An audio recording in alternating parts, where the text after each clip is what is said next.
ইসলামের হেফাজতে ইসলামের মহাসমাবেশের পক্ষ থেকে আমি আপনাদের সামনে এখন ঘোষণাপত্র উপস্থাপন করছি।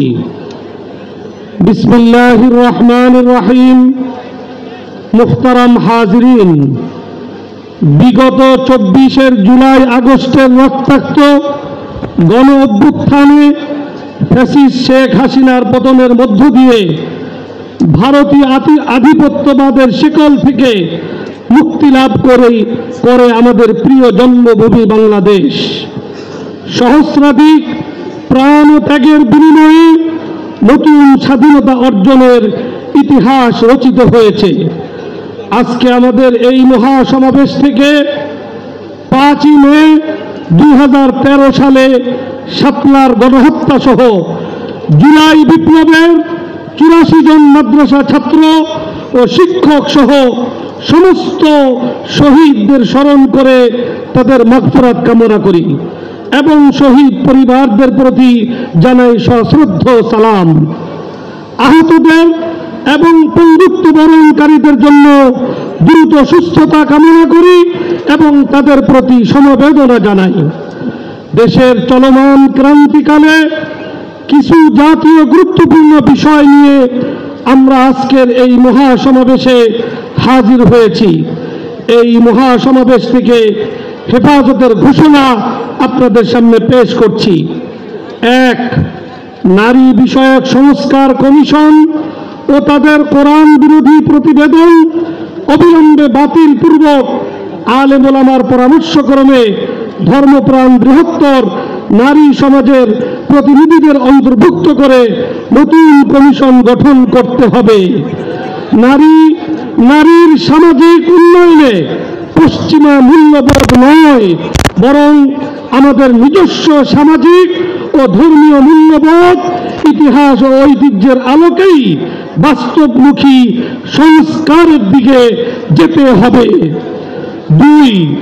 সংবিধানে আল্লাহর উপর পূর্ণ আস্থা ও বিশ্বাস পুনরস্থাপন করতে হবে এবং ধর্মপ্রাণ গণমানুষের ঈমান আমল রক্ষার্থে বহুত্ববাদ নামক আত্মঘাতী ধারণা থেকে সরকারকে সরে আসতে হবে। এছাড়া লিঙ্গ পরিচয়, লিঙ্গ বৈচিত্র্য, লিঙ্গ সমতা, লিঙ্গ বৈষম্য, তৃতীয় লিঙ্গ বা থার্ড জেন্ডার, অন্যান্য লিঙ্গ ইত্যাদি শব্দের মার পেঁচে কাউকে বাদ দিয়ে নয় এমন ধোঁয়াশাপূর্ণ স্লোগানের অন্তরালে এবং অসংজ্ঞায়িত অন্তর্ভুক্তমূলক ইত্যাদি শব্দের আড়ালে এলজিবিটি ও ট্রান্সজেন্ডারবাদের স্বীকৃতি ও অন্তর্ভুক্তির মাধ্যমে সমাজ বিধ্বংসী ও ধর্মবিরুদ্ধ সমকামী বান্ধব সমাজ প্রতিষ্ঠার পায়তারা বন্ধ করতে হবে। 3. শাপলা ও জুলাই গণহত্যার বিচারে গতি আনতে ট্রাইব্যুনালের সক্ষমতা আরো বৃদ্ধি করতে হবে। জাতীয় নির্বাচনের আগেই ফ্যাসিস্ট হাসিনা ও তার চিহ্নিত দোষকদের বিচার সম্পূর্ণ করতে হবে। 4. গণহত্যাকারী ফ্যাসিস্ট আওয়ামী লীগকে সন্ত্রাসী দল হিসাবে ঘোষণাপূর্বক বিচার নিশ্চিত করতে হবে।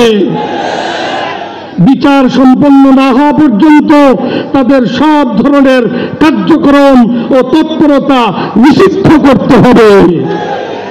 5.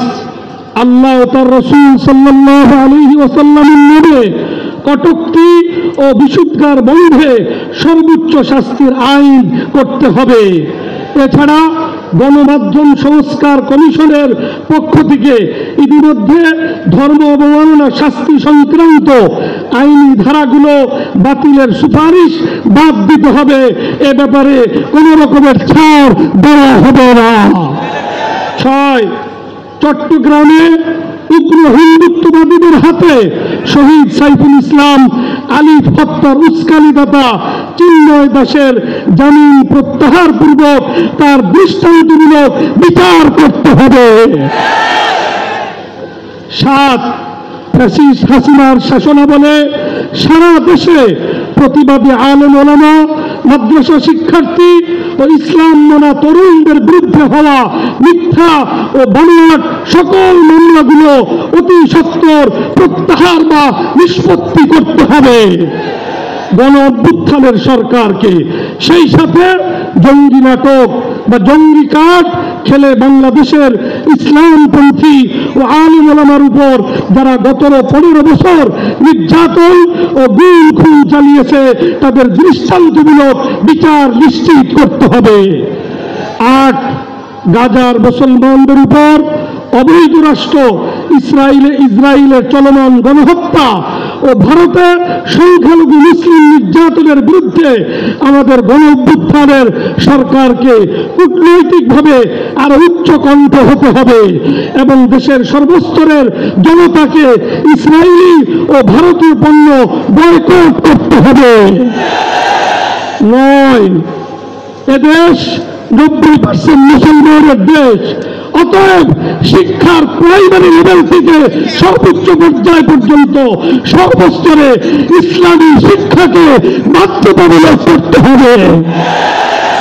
10 রাখাইনকে মানবিক করিডোর প্রদানে সরকারের সম্মত হওয়া সম্পূর্ণরূপে আত্মঘাতী সিদ্ধান্ত। আমাদের ভৌগোলিক নিরাপত্তার স্বার্থে এই অদূরদর্শী সিদ্ধান্ত থেকে সরকারকে অবশ্যই অনতিবিলম্বে ফিরে আসতে হবে। 11 চট্টগ্রামের পার্বত্য অঞ্চলে ভিনদেশী মিশনারিদের অপতৎপরতা ও দৌরাত্ম্য বন্ধ করতে সরকারকে উদ্যোগ নিতে হবে।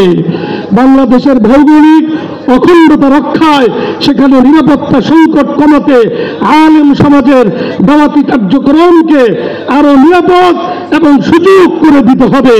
সেখানে সামরিক নিরাপত্তা ব্যবস্থা আরো বৃদ্ধি করা ছাড়াও পাহাড়ি বাঙালি ও নৃতাত্ত্বিক জনগোষ্ঠীর মধ্যে সামাজিক ও রাজনৈতিক সমঝোতা ও স্থিতি নির্মাণে রাষ্ট্রীয় তৎপরতা আরো বাড়াতে হবে।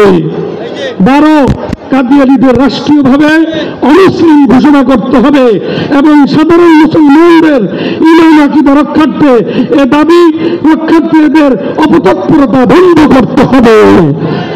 আমরা আজকের এই মহাসমাবেশ থেকে হেফাজতুল ইসলামের পক্ষ থেকে এই 12 দফা ঘোষণাপত্র আমি আপনাদের সামনে পেশ করলাম। আমরা সবাই এই ঘোষণাপত্রের সাথে একমত হাসিত এই ঘোষণাপত্রের বিষয়গুলো বাস্তবায়নে আগামী দিনে হেফাজতুল ইসলাম যে কোনো কর্মসূচি দিবে সেই কর্মসূচি বাস্তবায়নে আমরা ইনশাআল্লাহ সোচ্চার থাকবো। আল্লাহ তাআলা আমাদেরকে তৌফিক দান করুন।